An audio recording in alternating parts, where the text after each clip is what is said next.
저희 소그룹에 저희 교회도 소그룹이 있는데 우리도 저희도 창세기를 함께 읽고 나누고 그러고 있는데 요번 주에 39장과 40장을 이렇게 묵상하고 나누는데 네, 제가 39장을 그래서 또 읽었어요. 근데 그래서 39장을 읽었는데 거기에 이제 영어로 그 NLT 버전 New Living Translation 그 버전으로 우리 아이들이 보는데 거기 거실에 이게 있길래 39장을 펴서 봤거든요.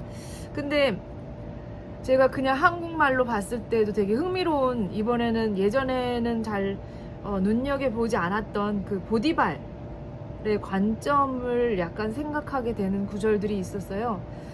먼저 39장 3절에 보면은 이제 요셉이 시위대장 그 보디발의 집에 팔려가죠. 그러고 나서 3절에 그 주인이 여호와께서, 주인이라는 말은 보디발이잖아요. 여호와께서 그와 함께 하심을 보며 또 여호와께서 그의 범사에 형통케 하심을 보았더라. 이렇게 나와 있는 거예요.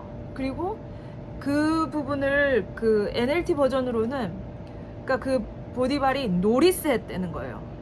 notice this and 그리고 realized 했다고 표현되어 있어요. 뭘 realize 했냐면 realize that the Lord was with Joseph. 하나님이 조셉과 함께 있다는 것을 realize 했다고. 그래서 그러니까 한국말로도 그러니까 하나님이 함께 하는 것을 보디발이 봤다는 거잖아요. 근데 하나님이 어떻게 사람도 아닌데 보디발이 그걸 봤단 말이에요. 그러니까 그 예수님께서 그 40일 만에 봉헌하는 그 장면에서도 그렇듯이 애기였는데 시므온이라는 제사장은 그 아기 예수를 알아보고 그 앞날에 대해서 이제 예언을 하고 축복을 하죠.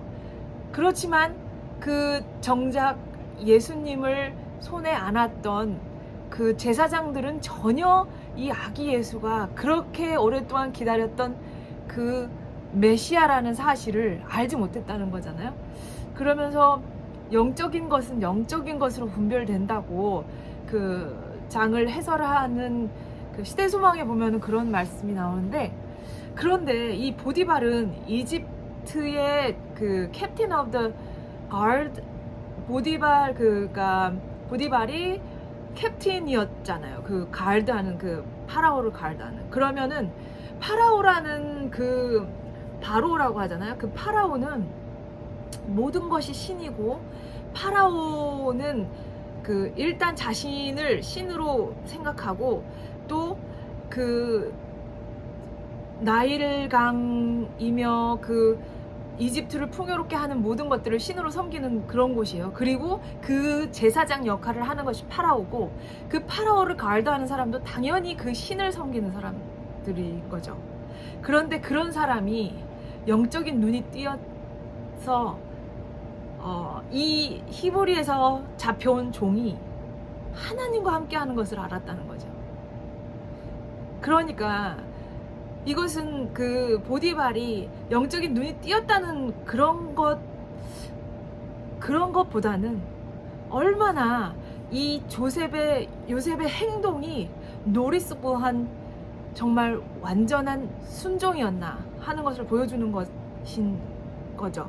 저는 그것에 이제 주목이 됐는데, 와, 어떻게 하면 이렇게까지, 그러니까 그 주인이 알아볼 정도로 전혀 이 이방 우상을 숭배하는데 물들어 있는, 그리고 철저히 그렇게 교육받은 그 사람도 알아볼 정도로 이 완전히 하나님께 순종되어서 그 행동이 나타내어지는 조셉의 모습, 그런 모습을 생각하게 되는데, 그리고 또 한 가지가 6절에 보면 그 우리 한국말 성경에는 주인이 다 이제 그 너무 이제 믿을만한 그 종이라는 것을 인정하고 다 맡기게 되잖아요. 근데 재미있게 이런 표현이 있더라고요. 그래서 6절 그 NLT 버전에는 with Joseph there, he didn't worry about a thing except what kind of food to eat. 그러니까 조셉이 같이 있으면은 보디발은 아무것도 걱정하지 않았다. 그런 말인 거잖아요. 갑자기 딱 생각이 드는 거예요. 그러면 조셉이 없으면 보디발이 얼마나 이제는 그 간섭할 게 많고 다시 신경 써야 될 게 너무 많겠다. 정말 안타까웠겠다. 조셉이 그런 일을, 그러니까 우리가 뒤에 그 장면을, 보디발의 아내가 어떻게 막 이렇게 간청하고 하는 그걸 알잖아요.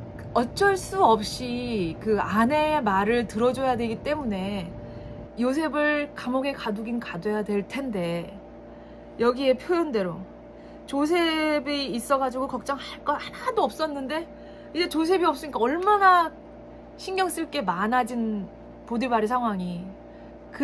그런데 이제 부인의 그런 그 거짓된 그 accuse, 그걸 뭐죠, 송사, 그거를 또 안 들어줄 수 없는 그 보디발의 이제는 다시 이렇게 충실된 종을 만날 수 없지 않을까 하는 걱정이 되지 않았을까. 그리고 그것 때문에 더 화가 나지 않았을까. 그런 상황, 자기가 너무 신뢰하는, 자기가 너무 그렇게 하는 종이 어쩔 수 없이 감옥에 가야 한다는, 그래서 그 공석이 생기는. 아무튼 그래서 보디발이 정말 안 됐다.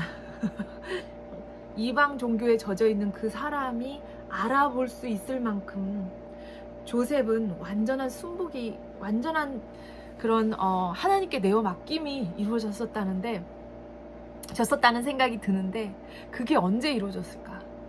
그때 잡혀오는 그날 아마 완전한 순종이 이루어지지 않았을까. 왜냐면 이제는 더 이상 누구에게 달려가서 아빠에게 이렇게, 그전에는 아빠에게 어떤 도움이 필요하면 이야기할 수도 있고, 어떤 면에서는 응석바지의 그런 물론 정직하고 이렇게 고지곳대로고 하나님의 말씀에 순종하려고 하는 캐릭터는 있었지만, 이제는 뭔가 무슨 일이 있을 때 달려갈 아빠도 없어지는 팔려가는 그 시점에 요셉이 얼마나 그 하나님께 100% 자신을 내어 맡기는 그러한 시간을 가졌는지에 대해서 생각하게 되는 거죠. 그래서 이런 생각이 드는 거예요. 잡혀갈 만큼 엄청난 일이 생겨야 나도 정말 하나님께 내 모든 것을 내어놓고 순종하고 싶은데, 그 정도 일이 생겨야 가능한 걸까? 나의 죄된 속성으로는 그 정도 막 팔려가고 완전 병 걸리고 그래서 거의 생사를 헤매고 완전히 무슨 극단적인 일이 생겨야만 내가 순복할 수 있는, 하나님께 완전히 나를 내어놓을 수 있는 그러한 자리에까지 갈 수 있는 걸까? 그러한 생각이 드는 거죠. 그래서 우리가 굳이 그런 완전 극단적인 상황을 맞기까지 기다려야 하는 지혜 없는 사람이 되어야 하는가? 그건 아니잖아요. 우리가 그러한 정말 팔려가야 정신을 차리는 그러한 극단적인 일이 그러한 극단적인 일이 생기기 전에 우리의 마음을 하나님께 내어놓을 수 있는 지혜로운 사람이 되어야 되지 않을까. 그 야고보서에 있는 말씀, 오늘 아침에 제가 이 말씀을 읽었었는데 이 말씀이 생각나더라고요. 야고보서 4장 7절 말씀. 그런즉 너희는 하나님께 순복할지어다. 마귀를 대적하라. 그리하면 너희를 피하리라. 제 성경은 이거 NIV 버전과 같이 있거든요. Submit yourselves라고 돼 있어요. 그러니까 완전히 나를 내어놓으라는 거잖아요. Submit. 그러면 저는 이 말씀을 어떻게 생각을 했냐면, 내가 완전히 내어놓으면 더 이상 내 싸움이 아니라 하나님께서 마귀를 대적한다는 그러한 생각이었어요. 그런데 요셉이 이렇게 완전한 순종을 했구나 하는 것을 생각하게 됐어요. 그래서 요셉을 그렇게 보여지게 되는 그 모든 것들은, 그리고 요셉이 거기에서 왜 유혹이 없었겠어요? 보디발의 아내의 유혹 말고도 정말 그냥 조금 더 게을릴 수 있는 것, 그리고 자신의 권위를 사용해서 누군가를 더 이렇게 자신이 편하고 더 다른 사람을 시킬 수 있는 어떤 그러한 뭐 권위, 그런 유혹들, 그리고 그 보디발 자체가 제가 아까 말했듯이 바로가 그렇게 우상숭배하는, 그리고 바로 자신이 신이라고 하는 그런 환경 속에서 왜 하나님께 대한 순종을 하지 못할 그러한 것들이 없었겠어요. 많았겠죠. 엄청 많았겠죠. 그러한 환경이었죠. 하지만 요셉이 자신을 이렇게 완전히 서밋, 완전히 그 자신을 완전히 하나님께 순복했을 때 하나님께서 요셉 대신 싸웠던 거죠. 그래서 저는 이런 생각을 했어요. 아직 그 39장, 그래서 40장까지 아직 안 읽었는데 39장을 읽으면서 완전한 순복, 그리고 하나님께서 계속 같이 하셨잖아요.